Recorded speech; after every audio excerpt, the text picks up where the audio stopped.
Imagine an astronomer somewhere in Europe picking up a phone and asking to cut in line ahead of every other scientist on the planet, and getting a yes within days, not months. That's exactly what happened in February 2025, when the European Space Agency did something that only happens a handful of times a year. They pulled rank on the James Webb Space Telescope. Under normal circumstances, research teams around the world wait months, sometimes years, competing through a formal review process just to secure a few precious hours with Webb, one of the most oversubscribed scientific instruments ever built. This particular request skipped that entire process, approved within days, because a rock discovered only 7 weeks earlier had just been assigned the highest chance of striking Earth ever. Recorded for an object of its size, nobody wanted to be the astronomer forced to make that request, but everybody understood exactly why it had to happen. This is Deep Sky Files, and if stories like this are your thing, go ahead and subscribe now before we dive into it. Here's the number that kicked off the entire chain of events. On December 27, 2024, an automated scanning system based in Rio Hurtado, Chile, called Atlas, short for the Asteroid Terrestrial Impact Last Alert System, flagged a faint moving object that had never been catalogued before. Atlas runs a small network of telescopes spread across both hemispheres of the planet, specifically arranged so at least one of them is always scanning clear skies on any given night. The system exists because of a wake-up call back in 2013, when a previously undetected object exploded above Chelyabinsk, Russia, injuring more than 1,000 people, most of them from shattered glass alone. Nobody saw that one coming, because at the time nothing was watching that particular patch of sky closely enough. That object measured roughly 20 meters across, smaller than the one we're discussing today, and it arrived with essentially zero warning, entering the atmosphere at a shallow angle before detonating with enough force to blow out windows across the surrounding region. Since then, Atlas has flagged thousands of objects, the vast majority of them completely harmless, catalogued, measured, and cleared within days. It's routine, unglamorous work that almost never makes headlines, precisely because it's functioning exactly as intended. Astronomers gave this newly discovered object the name 2024. Why are 4?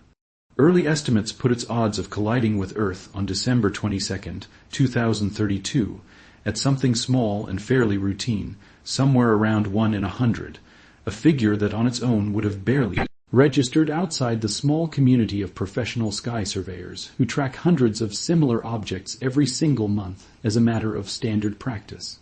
Numbers like that typically get logged and largely ignored, because the overwhelming majority drop to zero within days as more observations come in.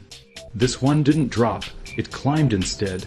By late January, the odds had risen to 2%. By mid-February, they reached 1%. Then on February 18, 2025, NASA, a monitoring system, briefly listed the impact probability at 1%, the highest figure ever recorded for an asteroid of its estimated size, large enough to devastate an entire city if it struck a populated area directly.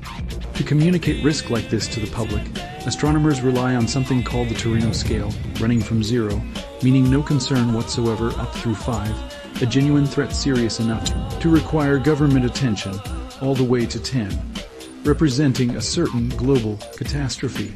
The scale was deliberately designed so ordinary people and world leaders alike could gauge severity at a glance, without needing to interpret a raw percentage themselves. 2024, why are 4 climbed all the way to a 3 on that scale, a level specifically defined as a close encounter meriting attention from astronomers, though not yet warranting public alarm unless the situation persists for years. Nothing in the entire history of organized planetary defense had ever reached that number and remained there before. Here's the part that trips up a lot of people watching a story like this unfold in real time, because it genuinely feels backward. Rising percentages in the early days following a discovery don't usually mean the actual danger is growing. They mean the uncertainty surrounding the object is shrinking. When an asteroid is first discovered, astronomers only have a handful of observations to work with, just enough to sketch out a rough, wide band of possible future paths called an uncertainty region stretching across a huge swath of space. Think of it like throwing a dart at a wall from across a dark room. At first, all you really know is the rough general direction the dart traveled, a wide cone of possibility covering most of the wall, with Earth representing just one small, specific target. Somewhere inside that cone, as more observations come in, the room gradually brightens, and that cone of possibility narrows. If Earth happens to sit near the center of that shrinking region rather than closer to its edge, the calculated odds of impact climb steadily, right up until the band narrows enough to either swallow Earth completely, which almost never happens, or squeeze Earth entirely outside its boundaries, which is exactly what happens the overwhelming majority of the time. And that's precisely what unfolded here by late February.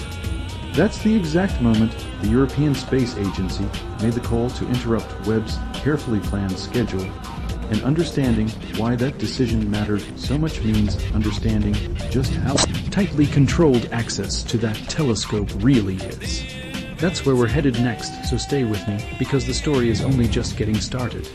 Ordinarily, astronomers compete for Webb's observing time through a formal proposal process, reviewed and ranked months in advance, with demand running many times higher than the actual hours available in any given year.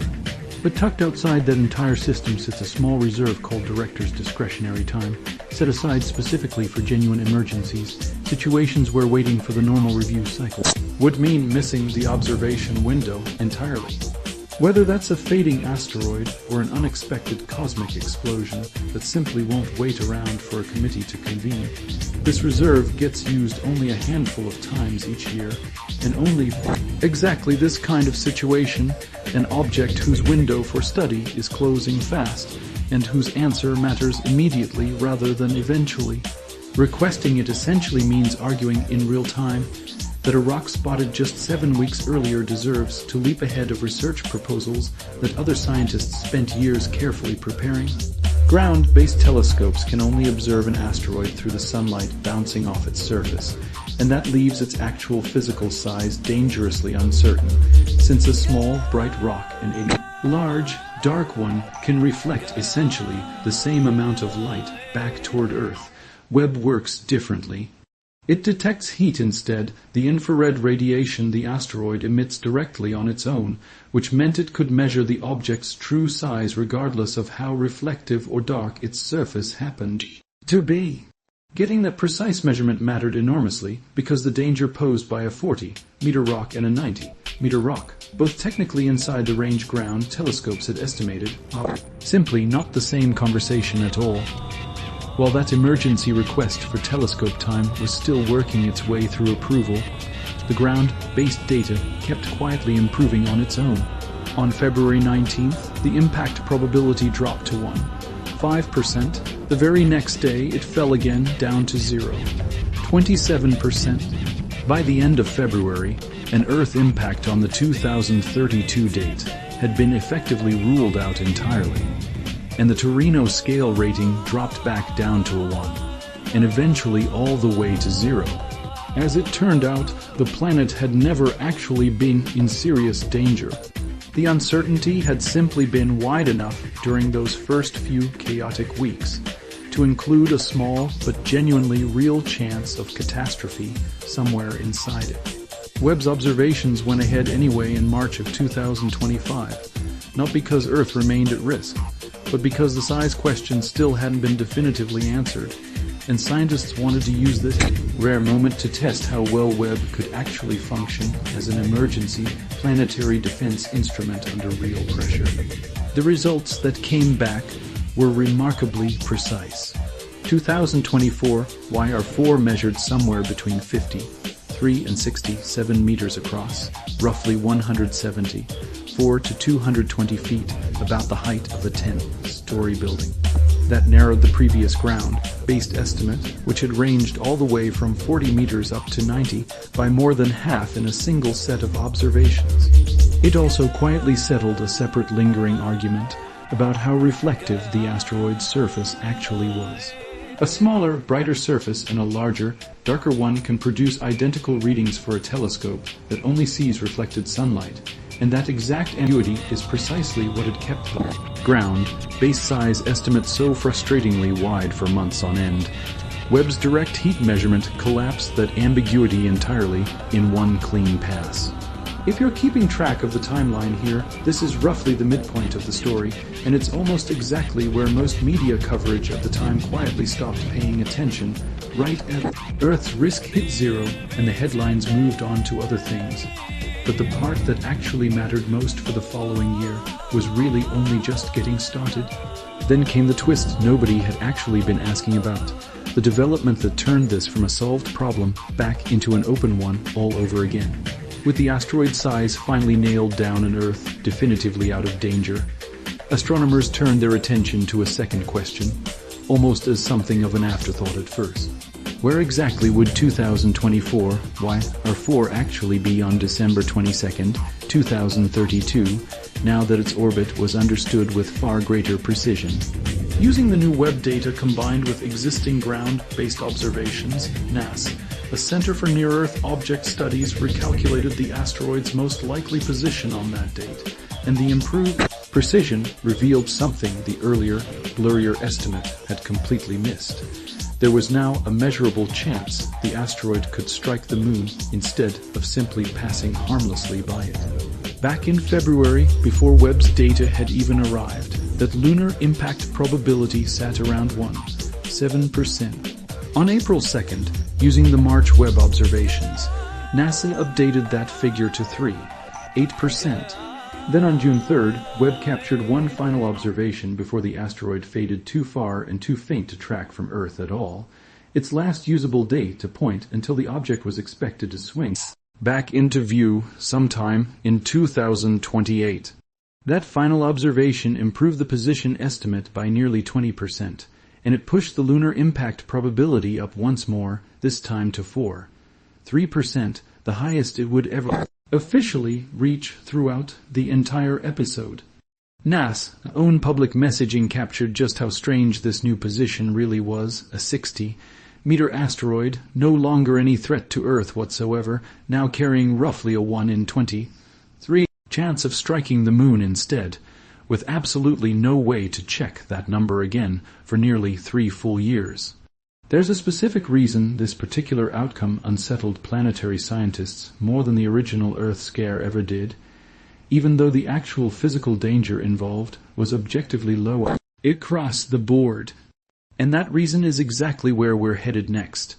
Even though most casual observers assumed the entire story had wrapped up the moment Earth was cleared, a lunar impact wouldn't touch Earth directly, and it wouldn't shift the moon's orbit even slightly, given the enormous difference in mass between the two bodies. Earth's moon outweighs an object the size of 2024 R4 by a factor measured in the trillions, but it wouldn't be nothing either. The moon isn't the empty, untouched world it was in past decades. Multiple countries and private companies now have surface infrastructure planned or already in place for the years surrounding 2032, part of a renewed wave of lunar activity building steadily toward permanent installations near the South Pole. An impact of this scale would kick up a substantial debris plume, potentially visible from Earth even with amateur equipment, alongside a genuine risk to any hardware, and conceivably any astronauts stationed near the impact site. It would also threaten satellites operating in cislunar space, infrastructure that modern navigation and communication systems increasingly depend on. Beyond the practical risks, it would be a genuinely unprecedented scientific event too, the first time in recorded history that humanity would watch, in advance on a known date, a 60-meter asteroid strike another world, turning what had been a near miss into what would effectively become the best documented impact crater formation ever observed by our species. Reporters covering this story in real time leaned heavily on a phrase NASA itself never officially used, calling 2024 R4 a city killer, language that technically describes the correct size class of object involved, but consistently overstated the actual calculated risk at nearly every point throughout the story. Even that term deserves closer scrutiny. An object in the 50 to 70 meter range striking a heavily populated urban center directly could indeed cause severe, concentrated destruction across several kilometers, comparable in some estimates to the 1908 Tunguska event over Siberia, which flattened roughly 2,000 square kilometers of forest. But the actual odds of any given impact landing on a city specifically, rather than ocean, desert, or uninhabited land, which together cover the overwhelming majority of Earth's surface, were never really part of the sensational headline math being repeated. NASA's own communications, by comparison, stayed measured and careful throughout the entire episode, repeatedly emphasizing that even at 1%, the far more likely outcome by a wide margin remained a clean miss. That gap between headline framing and official scientific messaging is worth remembering, because it's exactly the kind of gap that makes an honestly uncertain scientific story easy to either flatten into false reassurance or inflate into manufactured panic, when the real, honest answer sits somewhere specific and calculable in between the whole time. And then the asteroid did exactly what NASA said it would do. It disappeared. From June of 2025 onward, 2024, YR4 became simply too far and too faint for any telescope on Earth or in orbit to track, with its predicted return not expected until 2028. For the better part of a year, that 3% figure remained the last word anyone had, sitting untouched in official records while the object itself drifted, unobserved and unobservable, somewhere along an orbit that only existed on paper, in a set of equations nobody could currently check against reality. That's a genuinely strange kind of limbo for a story this consequential to sit in. A real open question with modest but meaningful stakes attached, and no way for anyone on Earth to look up the answer for years. A kind of scientific cliffhanger with no scheduled release date for its next chapter. But it wasn't actually destined to remain the last word for quite that long. In February of 2026, an international team led by astronomer Andy Rivkin at the Johns Hopkins Applied Physics Laboratory identified two narrow windows where Webb might, against all expectations, still manage to detect something this faint years earlier than the planned 2028 return everyone had been preparing to wait for. The trick relied on a European mission called Gaia, which has spent the past decade mapping the precise positions of nearly 2 billion stars with extraordinary accuracy. If Webb could catch 2024 YR4 passing directly in front of a sparse field of Gaia cataloged reference stars, astronomers could measure its position against those known points with remarkable precision, even with the asteroid itself barely registering as a signal at all, a needle so faint it required both careful timing and a genuinely favorable background star field just to attempt measurement. On February 18th and 26th of that year, Webb attempted exactly that, capturing what would become the faintest confirmed detection of a near-Earth object in the instrument's entire history. It was a significant technical achievement in its own right, entirely separate from whatever answer it ultimately produced about the asteroid's path, and it immediately raised the question of whether the same clever trick could be repeated for other objects currently sitting in similar multi-year observational gaps of their own. The team had to identify not just when the asteroid would theoretically be bright enough to catch, but precisely when it would happen to cross paths with a background star field containing enough usable Gaia reference points to actually pin down its position with confidence, a rare coincidence of timing and geometry that only opened up twice before the opportunity closed again for good. The results, combined with every observation dating back to the original December 2024 discovery, allowed Rivkin's team to narrow the asteroid's position at closest approach by roughly a factor of 12, shrinking a band of uncertainty that had once stretched across a meaningful fraction of the Moon's diameter, down to something dramatically tighter and far more precise. On March 5, 2026, NASA announced the outcome. Asteroid 2024